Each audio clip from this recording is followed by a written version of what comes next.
va donc commencer ce bloc-notes culturel du jour avec vous, Mélanie, bonjour. Et en nous intéressant à une vente aux enchères, je disais exceptionnelle, parce que les manuscrits qui seront mis en vente sont eux-mêmes exceptionnels. Exactement. Il s'agit, Laurent, de la vente aux enchères de la société Aristophile. Aristophile, c'est une société qui était spécialisée dans l'achat de manuscrits. Et c'était en fait un fonds d'investissement qui achetait pour le compte de ses clients avec une promesse de rentabilité extrêmement avantageuse. Sauf que cette promesse n'a jamais été tenue et que les 18 000 personnes qui ont investi les yeux fermés dans cette affaire n'ont jamais récupéré leur argent.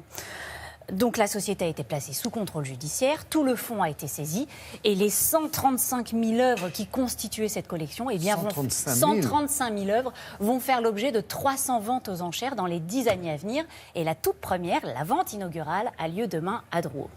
Alors que va-t-on trouver là-dedans? On va trouver effectivement des pièces exceptionnelles parce que ce sont des pièces historiques, bien souvent d'une importance culturelle et patrimoniale incroyable, parce que le génie de ce propriétaire de la société Aristophile, c'était d'acheter ce qu'il y avait le mieux sur le marché. Tout ce qu'il y avait de plus beau, il le raflait. Et du coup, on a là les œuvres majeures des plus grands de ce monde, les écrivains, les hommes d'État, les artistes, les scientifiques, les philosophes, toutes leurs œuvres manuscrites sont là.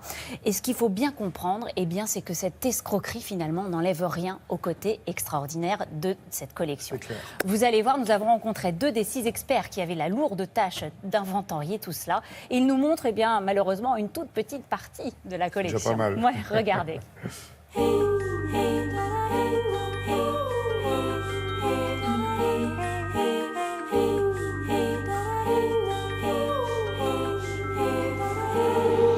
Dans cette vente donc figure le rouleau des 120 journées de Sodome, du marquis de Sade.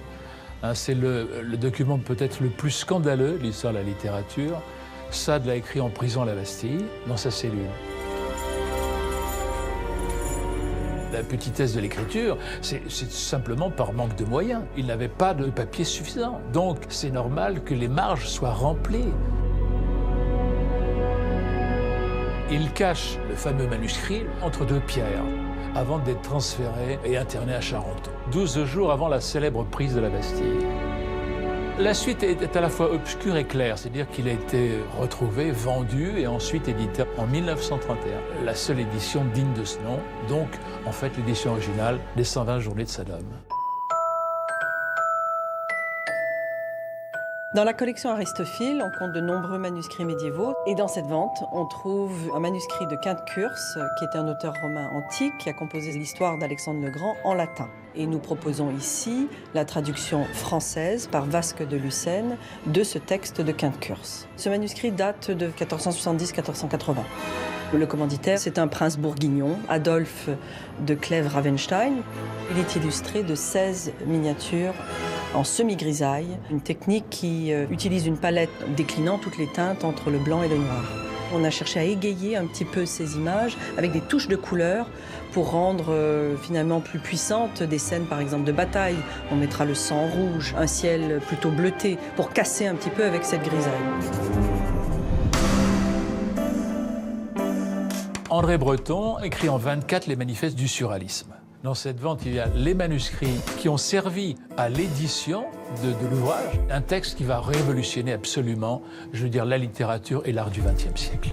Qui aura une incidence et un impact sur tous les poètes, tous les littérateurs, tous les artistes. Sans aucun doute. C'est le mouvement le plus important du XXe siècle. Il y a aussi des documents touchants et poignants dans cette vente, comme le manuscrit du Titanic, qui a été rédigé par cette romancière américaine, Candy Ellen Churchill. C'est une des rares escapées qui a couché sur le papier tout ce qu'elle a vécu. Et son personnage a inspiré Rose à Cameron, le metteur en scène du célèbre Titanic. Alors, Mélanie, une info, c'est exceptionnel ce qu'on vient de voir. C'est exceptionnel. Info de dernière minute, On a appris hier, Laurent, que certaines pièces étaient classées Trésor national. C'est pas rien, on classe pas comme ça une pièce.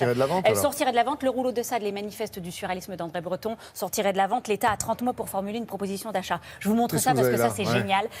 On est en 1942. Antoine de Saint-Exupéry fait une croisière avec sa femme.